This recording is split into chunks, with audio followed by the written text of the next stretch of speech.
은혜의 찬양 감사합니다. 하나님께서 기뻐 받으셨을 줄 압니다. 샬롬.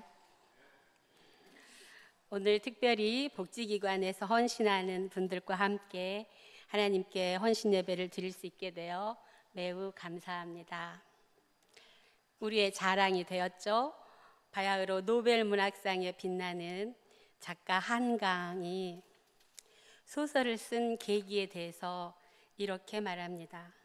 자기에게 어떤 실존적 질문이 있었다. 그 질문은 함께 읽어볼까요? 이렇게 아름다운 세상이 왜 이토록 악할까? 이렇게 아름다운 세상이 왜 이토록 악할까? 그 실존 질문을 가지고 이것에 스스로 대답하기 위하여 이 문제에 천착하면서 소설을 썼다고 합니다. 그런데 오늘 저는 이 질문을 다르게 한번 바꾸어 해보고 싶습니다. 함께 읽어볼까요? 이렇게 악한 세상이 왜 이토록 아름다울까?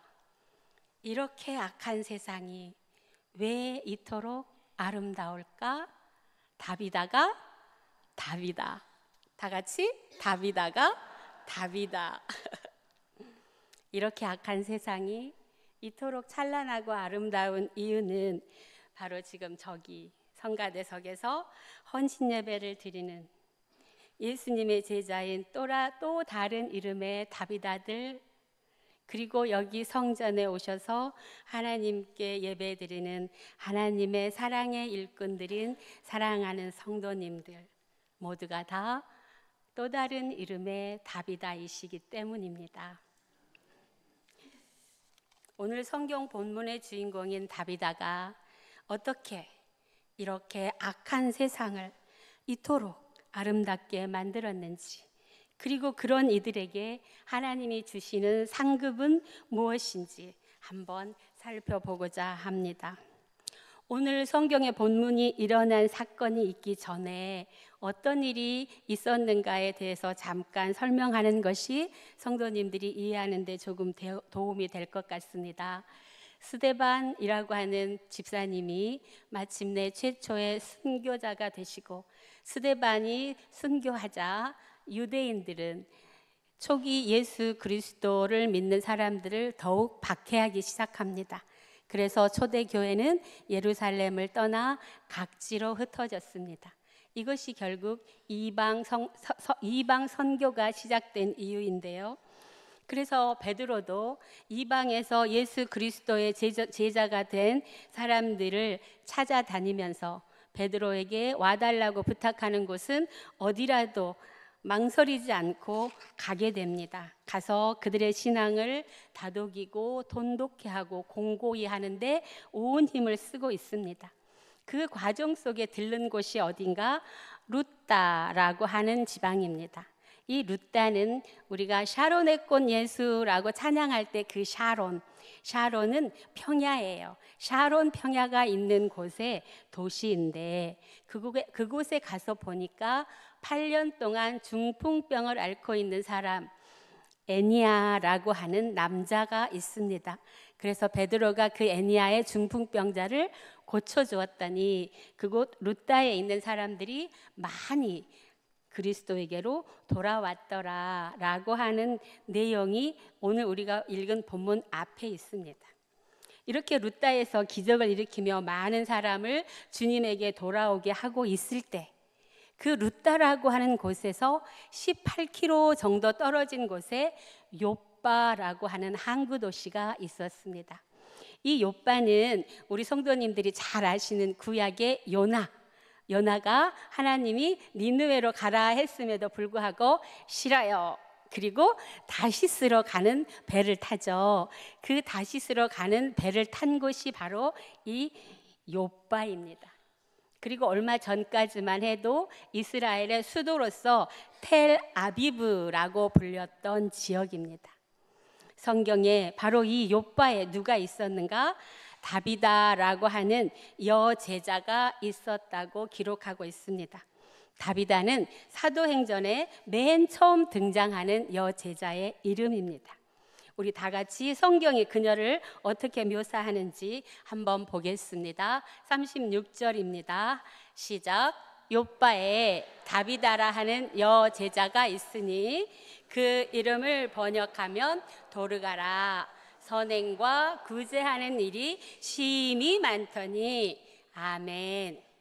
다비다라고 하는 사람에 대한 이 한 문장, 요바에 다비다라 하는 여제자가 있는데 이름은 번역하면 도르가인데 그녀는 선행과 구제가 심히 많았다라고 우리에게 다비다를 설명합니다. 이 문장에 세 가지가 있죠. 하나는 그녀는 주님의 뭐다? 여제자이다. 그리고 그녀의 이름 다비다는 무슨 뜻이다? 도르가라는 뜻이다. 그리고 그녀는 무슨 일을 했습니까? 선행과 구제를 했는데 어떻게 했습니까? 심히 많이 했다. 이 세 가지를 한번 살피면서 구체적으로 그녀가 누구였는지, 이 다비다가 왜 답인지 한번 생각해 보고자 합니다.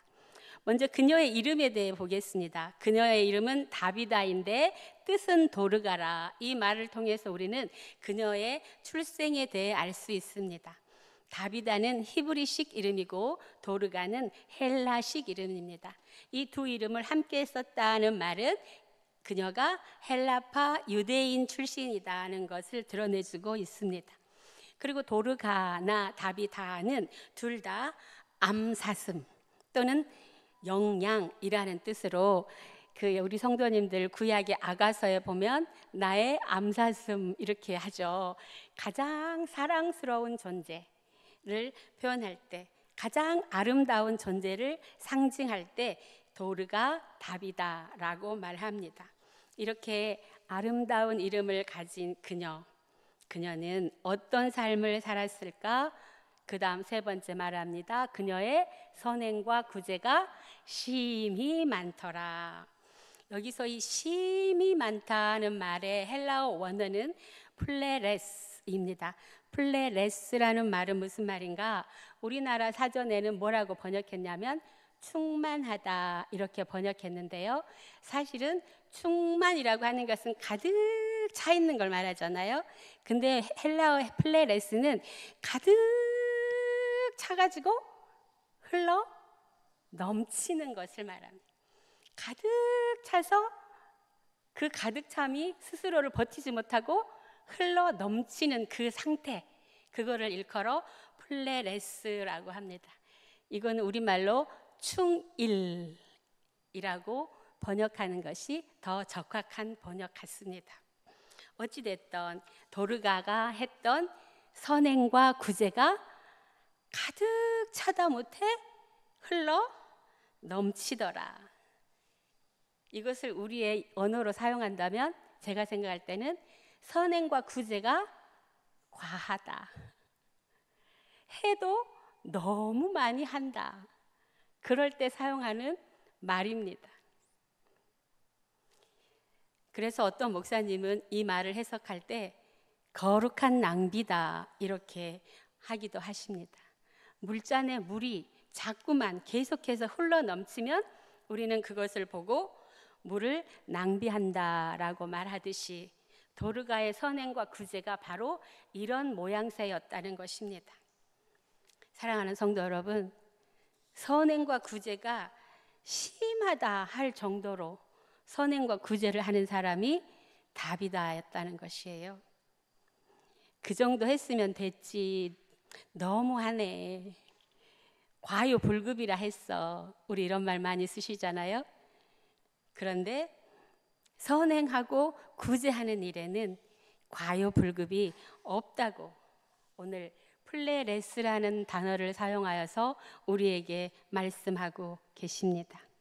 그녀의 삶은 과하다 싶을 정도로 타인을 위해 자신의 시간, 자신의 재산, 자신의 마음, 자신의 모든 것을 다 사용했다는 것입니다.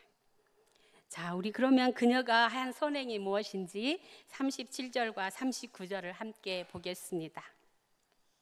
함께 읽습니다. 그때 병들어 죽음에 시체를 씻어 룻다가 욥바에서 가까운지라 제자들이 베드로가 거기 있음을 듣고 두 사람을 보내어 지체 말고 와 달라고 간청하여 베드로가 일어나 그들과 함께 가서 이르매 그들이 데리고 다락방에 올라가니 모든 과부가 베드로 곁에 서서 울며 도르가가 그들과 함께 있을 때 지은 속옷과 겉옷을 다 내 보이거늘. 그녀가 죽자 비로소 그녀가 평생을 어떤 삶을 살았는지가 드러나게 되었습니다. 그녀의 죽음이 그녀가 누구였는지 다른 사람도 아닌 하나님의 사람 예수 그리스도의 수제자 베드로 앞에서 명명백백하게 증언되고 있습니다. 잠언 19장 17절에서 하나님은 이렇게 말씀하십니다. 가난한 자를 불쌍히 여기는 것은 여호와께 구워드리는 것이니 그의 선행을 그에게 갚아주시리라. 아멘. 다비다가 죽자 그 과부들은 그녀의 시신을 깨끗이 씻어서 다락에 눕혀놓았다 이렇게 말합니다. 우리는 성경 본문을 통해서는 다비다가 죽고 난 다음에 바로 그날 베드로가 왔는지 그 다음 날 왔는지 그보다 더 오랜 시간이 걸렸는지 성경은 말하고 있지 않습니다. 다만 너무나 놀랍게도 다비다가 죽었는데 그래서 그 사랑하는 과부들이 그녀의 시신을 씻겨서 다락방에 놓았는데 바로 그 옆 동네에 누가 있었다? 베드로가 와 있다는 소문이 들렸다는 것입니다. 사랑하는 성도 여러분, 이게 우연일까요? 우연이라고 생각하십니까? 아닙니다. 절대로 그럴 수가 없습니다. 왜 그렇습니까? 하나님의 일에는 우연이 없습니다. 하나님의 백성은 하나님의 계획 속에 살고 죽기 때문입니다. 다비다의 살아 생전에 심할 정도로 많은 도움을 받았던 과부들이 베드로에게 뛰어가서 베드로를 자신들의 다비다의 시체가 놓여있는 다락방으로 데리고 왔습니다. 그리고 베드로에게 말합니다. 다비다가 우리를 어떻게 사랑했는지, 다비다가 우리를 얼마나 사랑했는지 베드로에게 말해줍니다. 그런데 다비다가 우리를 심할 정도로 사랑했는데 그 사랑의 증표가 뭔가? 우리에게 무엇과 무엇을 만들어 주었다고 합니까? 겉옷과 속옷을 만들어서 입혀주었다고 하면서 다비다가 만들어서 입혀주었던 겉옷과 속옷을 증거물로 가지고 왔습니다. 사랑하는 성도 여러분, 겉옷과 속옷을 지어 입혀준 것이 뭐 그리 대단한 것일까요?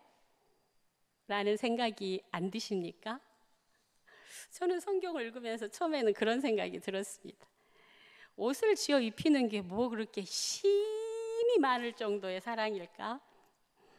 그러다가 그 당시 이스라엘이라고 하는 곳이 어떤 곳인지 한번 역사적으로 훑어보았어요. 지금도 그렇지만 이스라엘은 사막 국가입니다. 사막 국가는 날씨가 낮에는 떼약볕에 죽고 밤에는 추위에 죽습니다. 그리고 그 당시 사람들은 지금처럼 이렇게 우리는 풍족해서 옷장에 옷이 가득가득 있으면서도 철마다 입을 옷이 없다고 할 수 있는 상황이 아닙니다. 과부라고 하는 것은 우리가 생각하는 그런 어떤 그 비하적인 언어가 아니고 그 사회의 가장 극빈자, 지금 우리 성도님들이 생각할 때 가장 비천한 자가 누굴까 생각할 때 생각나는 그 사람들, 그 부류의 사람들을 과부라는 말로 표현하고 있습니다. 그러니 이 비천하고 가장 극빈한 사람들에게는 자신의 몸을 가릴 수도 있고 자신의 몸을 보호할 수도 있는 옷이라고 하는 것이 그렇게 쉬이 구할 수 있는 것이 아니었다는 것입니다. 그래서 여기서 말하는 속옷은 우리가 지금 생각하고 있는 언더웨어, 란제리를 의미하는 게 아니고요.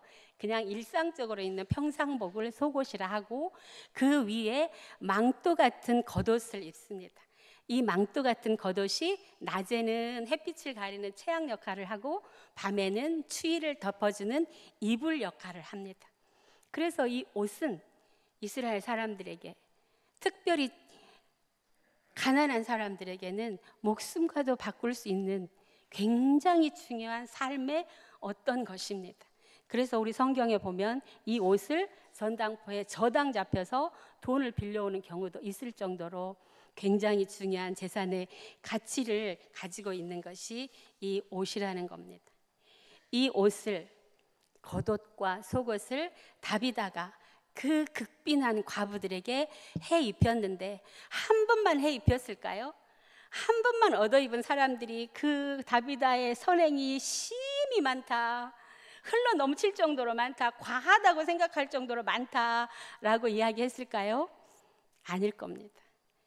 해 입히고 또 해 입히고 또 해 입히고, 낡으면 해 입히고 더럽혀지면 해 입히고, 할 수 있는 최선을 다해서 몇 번이고 과하다고 생각되어질 정도로 그들에게 옷을 해서 입혔다는 것입니다.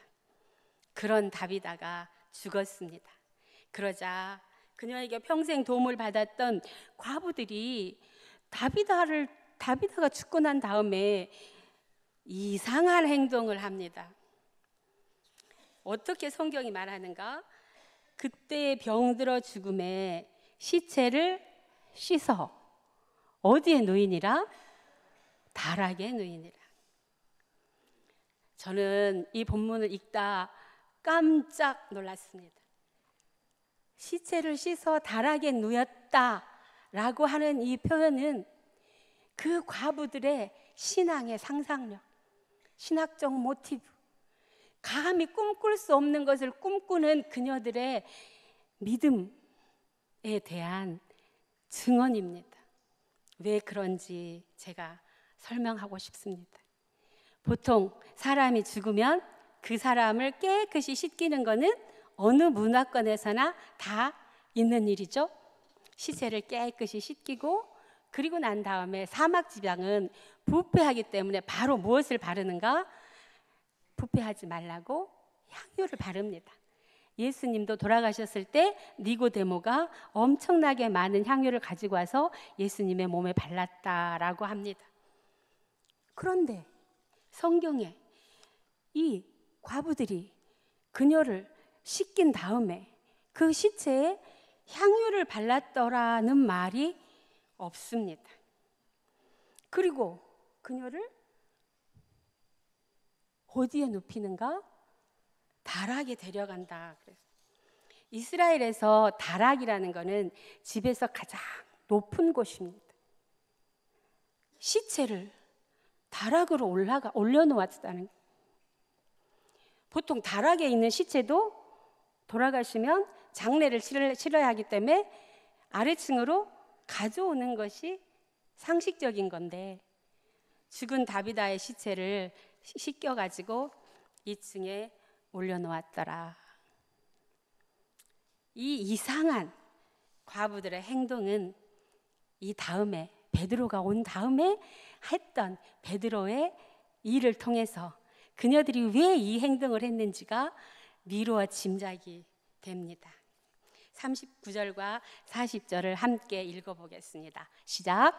베드로가 일어나 그들과 함께 가서 이르매 그들이 데리고 다락방에 올라가니 모든 과부가 베드로 곁에 서서 울며, 도르가가 그들과 함께 있을 때 지은 속옷과 겉옷을 다 내 보이거늘 베드로가 사람을 다 내보내고 무릎을 꿇고 기도하고 돌이켜 시체를 향하여 이르되 다비다야 일어나라 하니 그가 눈을 떠 베드로를 보고 일어나 앉는지라. 아멘.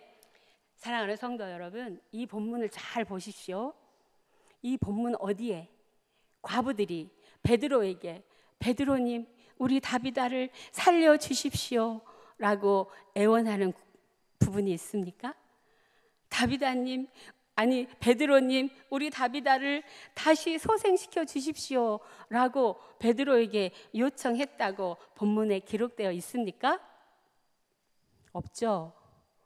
없는데도 불구하고 베드로는 다락에 올라가서 깨끗이 씻겨서 누워있는 다비다의 시체를 보고, 그리고 과부들이 다비다가 평생에 어떻게 사랑을 행했는지 우리의 옷을 보십시오, 우리는 그녀의 사랑을 먹고 살았습니다 라고 하는 그들의 증언을 듣고, 당신들은 좀 물러가 있으십시오 하고 혼자 다비다가 있는 시체 앞에서 무릎 꿇고 기도한 후에 다비다를 살려냅니다.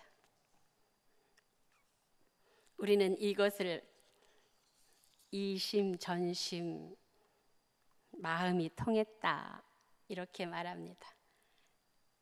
여기에 중요한 비밀은 뭔가? 다락방입니다. 그녀들, 과부들은 다락방에서 옛날 하나님께서 무슨 일을 행하셨는지 알고 있었습니다. 엘리야가 누구의 아들을, 사르밧 과부의 아들을 어디에서 살립니까? 다락방에서 살립니다. 엘리사가 수넴 여인의 아들을 어디에서 살립니까? 다락방에서 살립니다. 심지어 예수 그리스도의 성령이 어디로 임하십니까? 제자들이 다락방에서 기도할 때 임하십니다. 이 비천한 과부들은 하나님께, 하나님, 우리는 다비다를 떠나보낼 수 없어요. 하나님, 우리는 다비다에게 사랑한다고 말도 못했고 고맙다고 말도 못했고 다비다처럼 앞으로 우리도 선행을 하며 살겠다고 결단도 못했는데 다비다가 갔어요. 다비다를 한 번만 더 만나게 해주세요. 간절한 마음으로 기도하며 이 기도가 이루어질 거라고 믿고 죽은 다비다의 시체에 향유도 바르지 않은 채 다락방에 데려다 놓았던 것입니다. 그런데 그때 누가 있었는가? 하나님의 사람, 예수 그리스도의 제자 베드로가 어쩌면 하나님께서 진짜로 살려주시려고 작정이나 하신 듯이 바로 옆 동네 베드로를 데려다 놓으신 거죠. 바로 이 사건을 통해서 베드로는 다비다를 살릴 수밖에 없었어요. 그 과부들의 애통하는 심정을 베드로가 친히 느끼고 그녀들을 위하여 다비다를 살려줄 수밖에 없었습니다. 가난한 자를 불쌍히 여기는 것은 여호와께 꾸어드리는 것이니 그의 선행을 그에게 갚으리라. 사랑하는 성도 여러분, 이토록 악한 세상이 이토록 아름다운 이유는 다비다가 다비다. 우리 모두가 다 다비다처럼 선행하고 구제하는 일이 흘러 넘쳐서 과하다고 여겨질 만큼 끊임없이 날마다 이루어갈 때 하나님께서 우리에게 부활의 기쁨을 상급으로 주실 줄 믿습니다. 저기 성가대에 앉아있는, 오늘 또 주님의 사랑으로 심할 정도로 많은 사랑과 구제와 헌신을 하시는 복지기관에서 일하시는 귀하신 분들, 여기 주님 앞에 와 예배드리는 사랑하는 우리 강진읍교회 성도님들, 전부 다 주님 앞에서 다비다로 다시 일어섭시다. 우리가 다비다입니다. 강진읍교회의 이 다비다가, 이름 없는 다비다가 날마다 일마다 언제나 새롭게 일어나시기를 축복합니다. 그래서 세상 사람들이 우리를 향하여 예수 그리스도의 제자라고 불러주는 그 놀라운 순간까지 힘내서 함께 다름질했으면 좋겠습니다. 기도하겠습니다. 하나님, 우리 모두가 주님 앞에 다비다로 다시 일어섭니다. 우리의 다짐과 소망을 지켜주시옵소서. 다비다처럼 주께서 맡기신 이웃을 사랑함에 있어 그 사랑이 심히 많을 만큼 우리의 사랑이 예수 그리스도의 제자가 되는 그 길에서 한치도 흐트러짐이 없이 걸어가게 하여 주시옵소서. 예수 그리스도 이름으로 기도합니다. 아멘.